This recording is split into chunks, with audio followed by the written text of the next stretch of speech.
Alright, kids. Time for me to do my official predictions for the 2013 NFL playoffs. The brackets are finally set. We know all the teams are going to be involved. Everything's arranged, and you know what? I'm ready for the postseason to begin.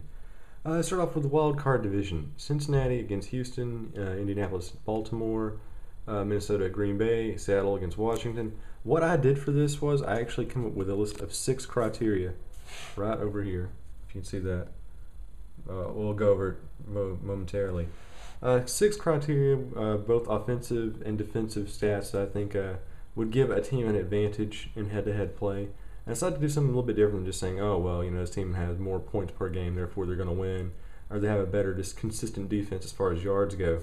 I just decided to look at the teams based on 6 criteria and use that as my overall gauge for my picks. I'm just not, picking teams at random.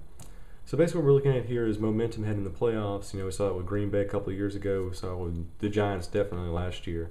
I think it's a huge factor. What was your win-loss record going in the playoffs compared to your opponent? I also looked at a couple of defensive stats, particularly points per game, not yards per game, which is different, and turnovers given. So I think that's also a very important thing to take into consideration. I also looked at yards per game as far as our offense goes, and a stat I think is really underrated and nobody looks at when you look at postseason play, and that's third down conversions. And I guess as a tiebreaker, I used overall time of possession as my final gauge, because generally the teams that hold on the ball the longest in a game are usually the ones that end up winning. So there you go. That's my 6 criteria. And with those as my guidestones, let's start going through some picks. Cincinnati at Houston, this is going to be a very competitive game. I think Cincinnati, believe it or not, might actually be the better offensive team, whereas Houston is clearly the better defensive unit. In a situation like that where you have a really good offense against a really, really good defense, and there's a lot of things, as far as the criteria goes, they're actually pretty similar. I think Cincinnati has the momentum, but Houston obviously has a better defense, and I think they actually put up more yards per game, which I think might be the key variable in this one. And they're better on third down conversions. So I think Houston will end up winning this one, and with that in mind, that scores them an automatic date against New England in the second round. Indianapolis against Baltimore. This is another really interesting and entertaining looking matchup. Baltimore, not surprisingly, a better defensive unit, less points per game allowed, better with turnovers, time possession a little bit higher. But I like the momentum that the Colts have going into this game. I think they're a fantastic story. Whether or not that actually equates into on-field success, I don't know. But you got to give Andrew Luck some credit. This team that had the worst record in football last year, lost their franchise quarterback. Not just their franchise quarterback, but like the quarterbacks, and actually played not only great, but sometimes bordering on outstanding for this year. And I think they have one more shocker in them. I think they actually will end up defeating Baltimore in a very close game, which sets up one of the most intriguing postseason matchups I can think of. The Colts visiting Peyton in Denver in the second round. So we'll get back to that momentarily. Now let's look at the NFC. Minnesota at Green Bay. Minnesota, I do believe they have the momentum going into this game. They've won more regular season games in a row than Green Bay has. But beyond that, though, Green Bay, they're just the better team on paper. And I know on paper doesn't equate on field, but just look what they have. They have a better defense. They're putting up more yards per game. They have less turnovers. They're better with third down conversion, time possession, all higher. And I think all those things pretty much spell it out for us. I think Green Bay is going to be the better overall team, in that game, and I think they're going to win. Maybe not decisively, but I think they have enough. The statistics are in their favor, if nothing else. That was statistics, by the way. I'm sorry. I haven't had my coffee yet. Then we have Seattle against Washington. Seattle, one of the hottest teams in football right now, but Washington probably the second hottest team in football right now. I think Washington has a momentum. They have a better defense, surprisingly. They're allowing less points per game than Seattle. No, actually, I take that back. They have less turnovers than Seattle. Clearly, Seattle has a better defense, better with third down conversions. But I think Washington, they're better at controlling the ball. They have a better time possession. And you know what? It's a very tough call, but I think Seattle is a huge favorite despite being the lower seed. But I think the Skins are going to pull this one off.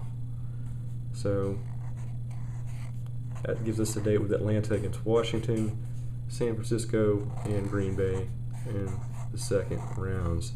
So there you go. That's our semifinals there. Denver against Indianapolis against Houston, Atlanta against Washington, and San Francisco and Green Bay.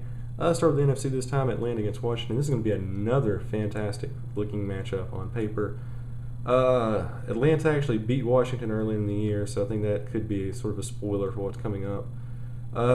Washington, I think, has the momentum,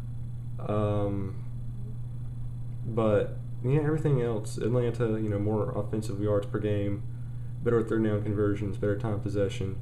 It will be a close matchup. This will not be a blowout by any means, but I think it's finally going to happen. We've been waiting for years and years in Atlanta, and Matty Ryan, he finally gets that win, takes Atlanta to their first NFC Championship game since 2005. And San Francisco and Green Bay. Green Bay has two things going for them. They have a better time possession, better third down conversions. San Francisco, they've had their ups and downs this season, but I think defensively and offensively, they're just a better unit, and I think that's going to give them an advantage. And for the second year in a row, I think they are headed to the NFC Championship. So there you go, NFC Championship, Atlanta, San Francisco. Things are looking very 1998 in here. Over in the AFC, Denver against Indianapolis, and the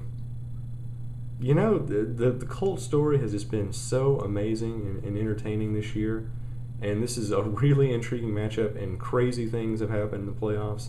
But just look at the way Denver's playing this year. They have just been pretty much unstoppable for the last 3.5 months.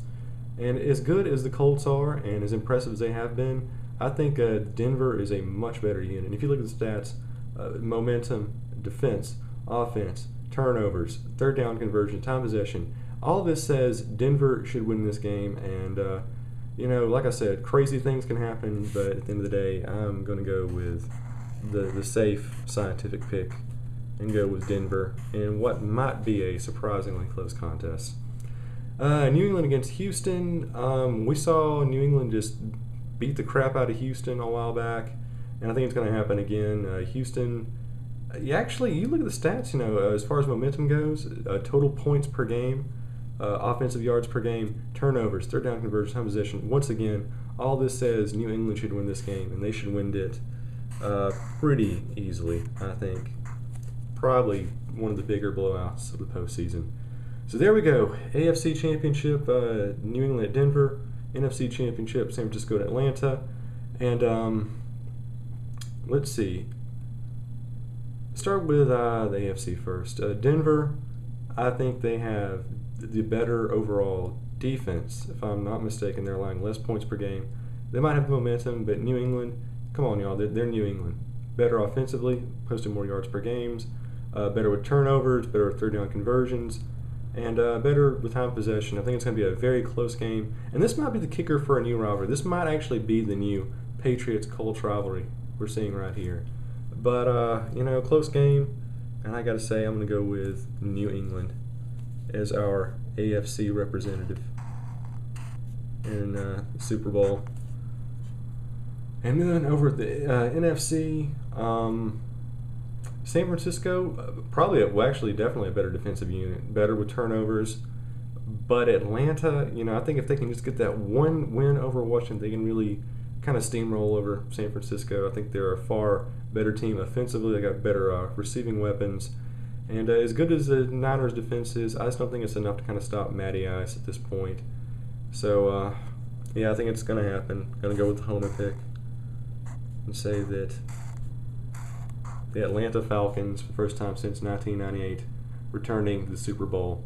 So this is our Super Bowl matchup that I'm predicting. We got New England against Atlanta.